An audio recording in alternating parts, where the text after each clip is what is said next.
uma copista. O que seria uma copista? O professor chegava na sala, mandava a gente copiar um texto, ia lá copiar um texto, não sabia nada que estava escrito, mas eu sabia ler aquelas palavras, mas não entendia, não sabia do que estava falando. Ele mandava a gente copiar um texto. Quando eu tive contato eu cresci escutando rap porque eu cresci na Zona Sul de São Paulo, onde é o berço de um grupo de rap muito famoso de São Paulo chamado Racionais MCs. Mas eu fui me inserir no mundo letrado mesmo, aprendi a ler com 6 anos, mas fui me inserir no mundo letrado por meio do rap quando eu tinha 12 anos. Como que isso aconteceu? Era um período que eu escutava muito uma rádio de rap, e eu gravava as letras de rap. Colocava a tape e gravava as letras de rap. E o que acontecia? Quando acabava o programa era todos os dias das 6 às 10. Quando acabava o programa, não tinha mais. Então eu gravava as músicas e durante o dia, quando eu não estava na escola, eu ficava transcrevendo essas letras de rap. Só que eu não estava sendo mais uma copista, eu estava transcrevendo alguma coisa que falava do meu cotidiano e que me ajudava a me entender no mundo. E com o tempo, transcrevendo essas letras, que são muito longas, não se repete. Para você fazer rap, você não canta o rap do outro no Brasil. Para você fazer rap, você tem que escrever o seu rap. Você admira vários cantores, mas você não canta o rap do outro. E os trechos das músicas, eles não se repetem, somente o refrão. Então eu ficava transcrevendo e com o tempo eu percebi que aquelas letras eram textos. E eram textos que falavam de temas diversos. Então eu passei a escrever os meus textos também, os meus rap. E a partir desse momento eu comecei a ter uma relação diferente com a escrita na escola. Comecei a produzir muito mais.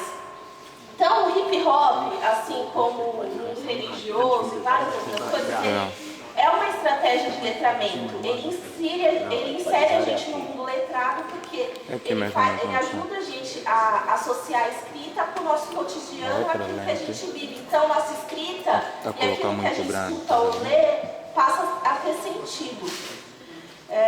Nesse sentido, o rap, a música rap, ela tem sido adotada em diversas escolas, em aulas de literatura, professores de língua portuguesa no Brasil, como estratégia de letramento de grupos que são historicamente marginalizados na sociedade brasileira.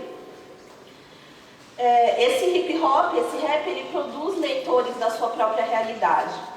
Então, o que acontece? A gente tem um processo de inserção desses hip hoppers, desses rappers no mundo letrado, e essa galera, ela começa a ser autora de si própria.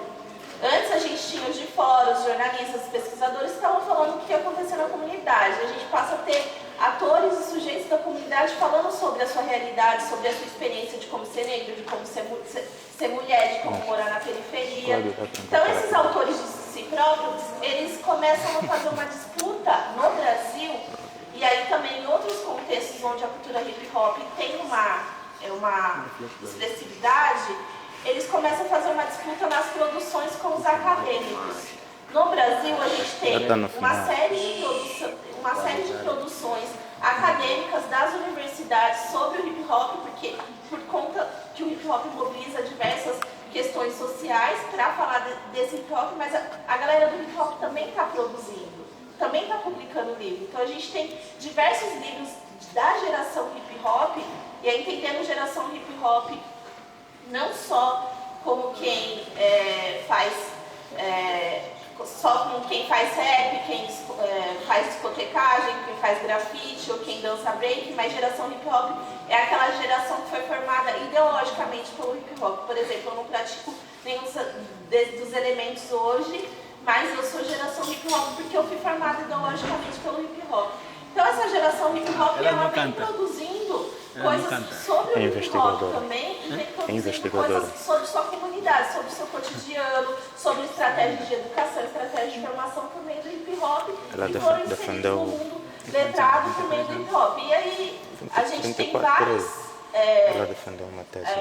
artistas famosos do hip hop produzindo livros, por exemplo, Tony Blackman, que inspira várias produções acadêmicas e não acadêmicas dos Estados Unidos. A gente tem Jay-Z sempre está se posicionando sobre o que está acontecendo na sociedade americana e fala que quer ser presidente dos Estados Unidos. Então, essa estratégia de... Esse passo que o hip hop ajuda, a gente a dar no processo de letramento, produz novas expectativas de vida para esses sujeitos que são formados nesse movimento. É mais ou menos isso que eu queria falar.